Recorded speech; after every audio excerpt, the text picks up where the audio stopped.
Bonjour et bienvenue sur Dukascopy TV, je suis Monica Gibson et avec moi dans le studio est Bruno Esti, notre invité régulier. Comme d'habitude, nous allons analyser les graphiques d'un point de vue technique. Bruno, bonjour. Bonjour Monica. Ravi de vous revoir. La situation sur les cross-marchés et les graphiques des cross a été très volatile ces derniers temps. Que voyons-nous maintenant? Cette tendance est-elle finie? Voici les graphiques de la volatilité VIX et du S&P 500. Nous avons observé un énorme spike jusqu'à 31% au cours du déclin la semaine passée. Ce niveau de 31%, nous ne l'avons pas revu depuis 2011. Après cette brusque hausse, nous sommes de nouveau revenus à 16%. C'est 2 fois moins que les niveaux de volatilité en question et nous voilà retournés vers la ligne bleue. C'est un renversement assez important.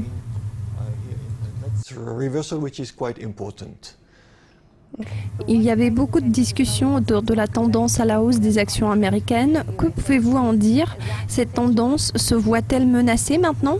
Pour ce qui concerne des intervalles plus longs, ce n'est pas encore le cas. Si nous analysons leur performance au cours des 2 dernières années, nous avons probablement franchi la moyenne mobile de 200 jours. C'est la moyenne mobile de 40 semaines au niveau de 19,10.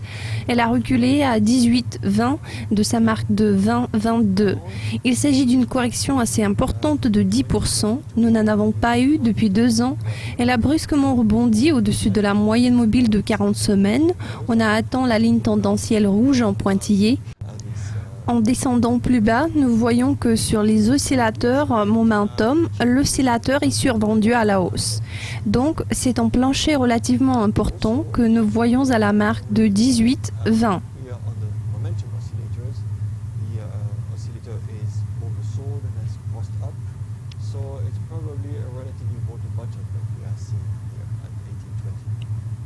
D'accord Bruno, que pouvez-vous dire sur le rebond des quelques derniers jours? Sera-t-il durable?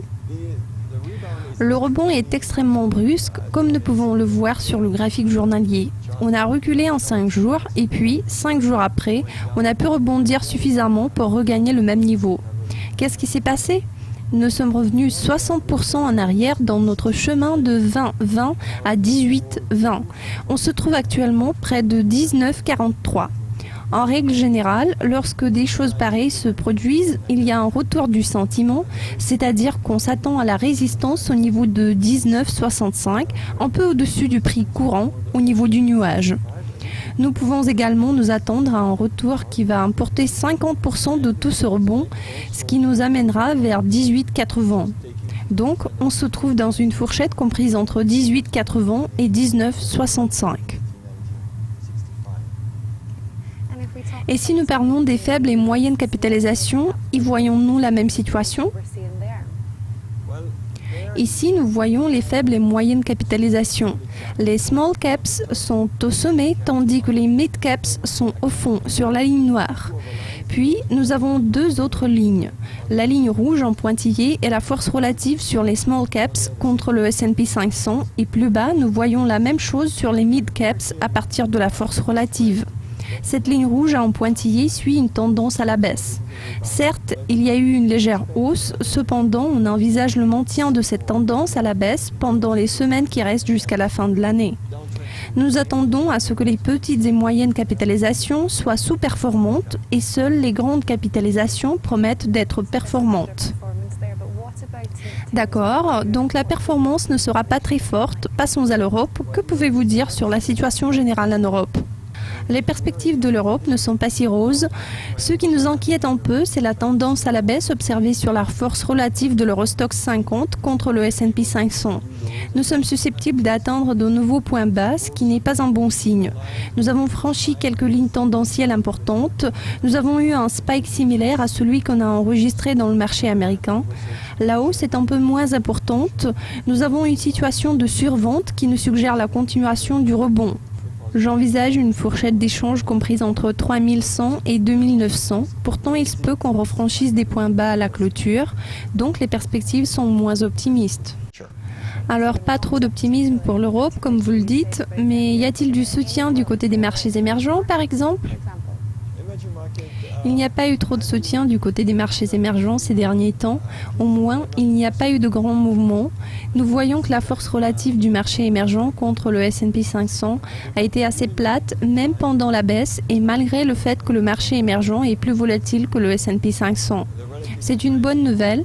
Pourtant, ces marchés n'aident pas beaucoup. Ils ne sont pas des leaders en ce moment.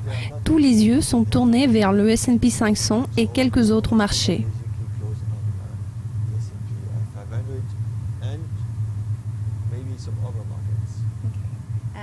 D'accord, même si les marchés émergents n'offrent pas trop de soutien, que pouvez-vous dire sur le Japon? Y a-t-il des risques de survente? Le Japon est un cas spécial, il était normalement surperformant, sauf les 3 dernières semaines. Nous le voyons dans la partie supérieure du graphique, nous voyons la ligne en pointillé qui grimpait plus haut, c'était le Nikkei contre l'Eurostoxx. Pendant les 3 dernières semaines, cette ligne a légèrement reculé. Ce n'est plus le marché le plus performant. Heureusement, le marché s'est déplacé de 16 300, qui était le niveau maximal de la résistance, à la partie inférieure de la fourchette. Nous voyons la ligne tendancielle bleue qui remonte et les nuages au niveau de 15 800. Les oscillateurs sont également survendus.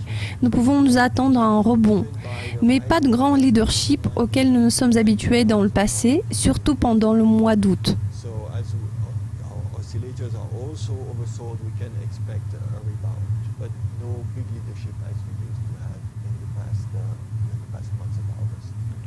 Donc les valeurs refuges ne sont pas en mesure d'y remédier. Tous les yeux sont scotchés aux États-Unis. Oui, vous avez raison.